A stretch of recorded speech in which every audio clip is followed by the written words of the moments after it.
Balango lengkap dengan saruang bugih ya sebagai simbol lambang kebanggaan budaya Minangkabau.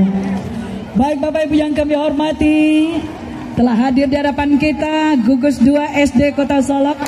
Temanya adalah Rang Solok Turun ke Sawah.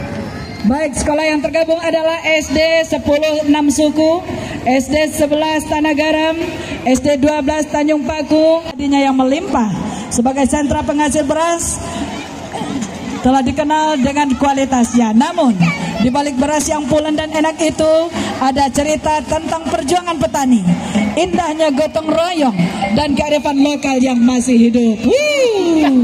Dengan demikian Sawah Solok lebih dari sekedar lahan pertanian.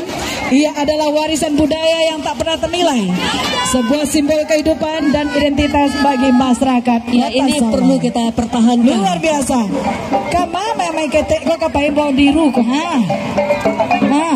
Sudah tuh main di rumah. Baik ya, berikut ini adalah barisan